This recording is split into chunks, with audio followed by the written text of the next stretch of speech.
সবচেয়ে এফিশিয়েন্ট পিপলকে ওখানে আনা হয়, তাই তো? এটা হচ্ছে অবস্থা। কম্পিউটার সায়েন্স থেকে পড়ে এসছেন, আপনারা জানেন যারা কম্পিউটার পড়েন বা পড়েন না, কোয়ান্টাম কম্পিউটিং বলে একটা নতুন কনসেপ্ট এসছে। আমরা খুব কাছাকাছি চলে আসছি ওই জায়গায়, একদম ফাংশনিং একটা কোয়ান্টাম কম্পিউটার পাবো। ওটার যে বিট আছে, নর্মাল কম্পিউটারে বিট বলে, ওখানে কি কিউবিট বলে। আমি একদিন জিজ্ঞেস করেছিলাম কম্পিউটার সায়েন্স থেকে পড়ে আসা একজনকে যে আপনি কিউবিট সম্পর্কে আমাকে একটু বলতে পারেন, কেন এটা ডিফারেন্ট ফ্রম কনভেনশনাল কম্পিউটিং। আমি জবাব পাইনি, বিশ্বাস করুন। তার মানে আমি যে কথাটা বলছি, আমরা আসলে যোগ্য হয়ে উঠিনি, আমরা যোগ্য বেশিরভাগ মানুষই না। এই কথাটা একটু নিতে পারতে হবে। এখন এটা হয়েছে শেখ হাসিনার কারণে, আই অ্যাগ্রি। 15 বছর ধরে শেখ হাসিনা যেভাবে শিক্ষা ব্যবস্থাকে ধ্বংস করেছেন তার মাসুল। But can you write it somewhere? BCS বোর্ডে এসে যদি কেউ দেখায় এরকম একটা প্ল্যাকার্ড যে আমি শেখ হাসিনার সময় লেখাপড়া করছি তাই লেখাপড়া পারি না, শুড ইট ওয়ার্ক? চাকরিতে গিয়ে যদি আপনি দেখান যে আমি শেখ হাসিনার সময় লেখাপড়া করেছি বলে পারি না, লাভ হবে? গার্মেন্ট সেক্টরে কাজ করে একজন গার্মেন্ট ওনার, খুব বড় গার্মেন্ট ওনার, নাম বললে আপনারা চিনবেন, আমি বলতে যাচ্ছি না। তিনি একদিন আমাকে বলছেন, এই যে আমরা ইন্ডিয়ানদের চাকরি নিয়ে অনেক কথা বলি না, বাংলাদেশে গার্মেন্ট সেক্টরে ইন্ডিয়ান শ্রীলঙ্কানরা কাজ করে অনেক টাকা নিয়ে যায়। ওই ওনার আমাকে বলছেন, বিশ্বাস করুন আমি ইন্ডিয়ানদের অর্ধেক বেতনেও যদি বাংলাদেশের কাউকে রাখি, সে খুশি মনে এই চাকরি করবে, আমারও লাভ তারও লাভ। কিন্তু আমি অনেক ক্ষেত্রে এফিশিয়েন্ট লোক পাই না। এই সত্যগুলো আমাদের মেনে নিতে পারতে হবে। আমরা চাকরিতে গিয়ে শেখ হাসিনার সময় লেখাপড়া করেছি বলে আমি পারছি না, উই ক্যানট সে দ্যাট। আমরা আসলে যোগ্য হয়ে উঠছি না।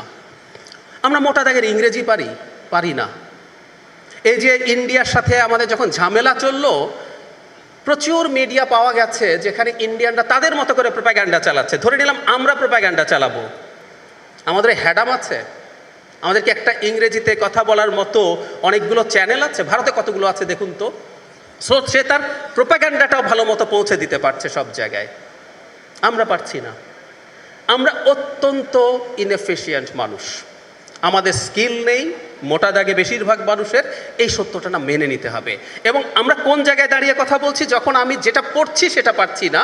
শাফকাত রাব্বি অনেক যে কথা বলেছেন, আপনারা নিশ্চয়ই খেয়াল করেছেন যে ভবিষ্যতের সময়টা কেমন আসছে। অসংখ্য প্রফেশন থাকবে না তো, অনেক প্রফেশন থাকবে না, সাংবাদিকতার একটা বিরাট অংশ থাকবে না, লয়ারদের থাকবে না, ইভেন ডক্টরদের। আমি একটা ছোট উদাহরণ দিই। মেডিসিনে একটা স্পেশালাইজেশন আছে, এটাকে হিস্টোপ্যাথোলজি বলে। হিস্টোপ্যাথোলজি মানে হচ্ছে কোষ দেখে বোঝা। মানে আমরা সহজ করে যদি বলি, বায়োপসি করা হলো, এটা ক্যান্সার আছে কি নাই এটা বোঝার চেষ্টা করা হবে। এটা একটা খুবই টাফ স্পেশালাইজেশন। এআই সফটওয়্যার এখন তৈরি হয়েছে যেটা মানুষের চাইতে বেশি এফিশিয়েন্টলি কাজ করে। আমাদের রেডিওলজিস্টরা আছেন যারা বিভিন্ন রকম এক্স-রে, ইসিজি না, এক্স-রে, তারপর আলট্রাসোনোগ্রাম, এগুলো রিপোর্ট, সিটি স্ক্যান, এগুলো রিপোর্ট করেন। এআই মানুষের চেয়ে বেটার রিপোর্ট করছে।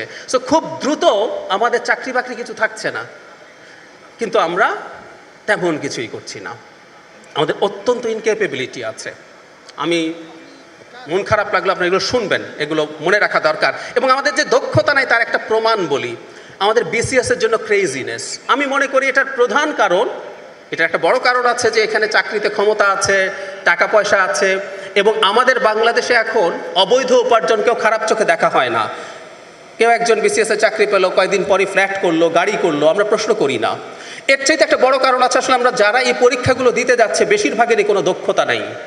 উনি বাজারে একটা চাকরি জোগাড় করতে পারবে না, এই হচ্ছে পরিস্থিতি। ফলে আপনি কি করছেন, বছরের পর বছর, জীবনের 10 বছরের মতো সময় বিসিএস নামক একটা মরীচিকার পেছনে দৌড়াচ্ছেন, কারো কারো হচ্ছে, এবং এরপর যখন আর হচ্ছে না আপনি ফ্রাস্ট্রেটেড হচ্ছেন। আমি এরকম প্রচুর ফ্রাস্ট্রেটেড মানুষকে দেখেছি।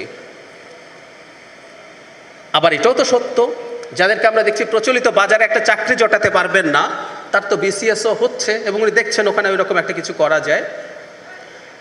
সুতরাং সেই বেসিক কথা, খুবই বেসিক কথা, আমরা যোগ্য হয়ে উঠতে হবে। শেখ হাসিনাকে পতন ঘটিয়েছেন আপনাদের নেতৃত্বে, মানে তরুণরাই ছিলেন। কেউ কেউ বলেন শেখ হাসিনার পতন ঘটাতে যে তরুণরা পেরেছে তারা সবই পারবে, আমি তা মনে করি না। বাড়ি ভাঙার স্কিল আর বাড়ি বানানোর স্কিল একই জিনিস না, দুই জিনিস। আমরা দেখছি তো যারা ওই মুভমেন্ট করেছিল, যারা শেখ হাসিনাকে ফেলিয়ে দিয়েছে বলে দাবি করেছেন, আমি তাদেরকে সামনে ছিলেন, তাদের প্রতি আমরা কৃতজ্ঞ, কিন্তু যারা মনে করেন তারাই ফেলে দিয়েছেন, তারা কি একটা দল বানাতে পারছেন? তাদের এখনকার সমাবেশে কেন ক্যামেরার ফ্রেম ছোট করে দেখাতে হয়? পারেননি। It's a different skill. তো আপনারা শেখ হাসিনাকে ফেলে দিয়েছেন, তার মানে এই না আপনি আপনার নিজেকে বাজারে বিক্রয়যোগ্য করে তুলতে পারবেন। কথাটা খারাপ শোনায়, আমরা বাজারে আসলে প্রত্যেকে বিক্রি করতে যাই, এবং ওই বিক্রয়যোগ্য করে তোলার মতো ব্যাপার আছে। আমি আশা করি আমার এই কঠিন কথাগুলো আপনাদের খারাপ লাগবে না। মাঝে মাঝে কঠিন কথা একটু নেওয়া দরকার আছে। একটা ভালো কথা দিয়ে শেষ করতে চাই, সেটা হচ্ছে আমরা একটা গণতান্ত্রিক ব্যবস্থার মধ্যে ঢুকেছি, এবং এই ব্যবস্থায় যদি ঢুকি, যে দলটা আমাদের সামনে আসার সম্ভাবনা সবচেয়ে বেশি এই সরকারে, বিএনপি, সেই বিএনপি আজকে এরকম একটা প্রোগ্রাম করেছে, এবং তার যে নেতা এই মুহূর্তে যিনি মূলত বিএনপিকে নেতৃত্ব দিচ্ছেন, জনাব তারেক রহমান, তার ভিশন আমরা দেখেছি, রিসেন্ট সময় তার বক্তৃতা আমরা দেখেছি। আমরা আশা করি সামনের সময়গুলোতে একটা ভালো পরিবেশ তৈরি হবে, যেখানে আমাদের দক্ষ তরুণ তৈরি হবে। আরেকটা কথা বলে শেষ করি, কোনোদিন কারো উপরে ফুললি রিলাই করা যাবে না। আপনারা যারা বিএনপি অ্যাক্টিভলি করেন, যারা বিএনপি সমর্থন করেন, যারা বিএনপিকে ভোট দেবেন, প্রত্যেকটা রাজনৈতিক দলের উপরে চাপ বজায় রাখতে হবে। এটা খুব জরুরি। ক্ষমতা খুব ভয়ঙ্কর জায়গা। বিএনপি ওই জায়গায় গিয়ে যাতে শেখ হাসিনা আর কেউ হবে না, আমি বিশ্বাস করি না, কিন্তু শেখ হাসিনা 10%ও যাতে বিএনপি না হয়ে ওঠে, আমাদের সেই চাপটাও রাখতে হবে। তরুণদেরই এই কাজটা করতে হবে। সুতরাং নিজেদেরকে দক্ষ করে তোলার সাথে সাথে এই রকম একটা পরিবেশ বজায় রাখার জন্য তাদের ফাইটটা কন্টিনিউয়াসলি চালাতে হবে। Thank you.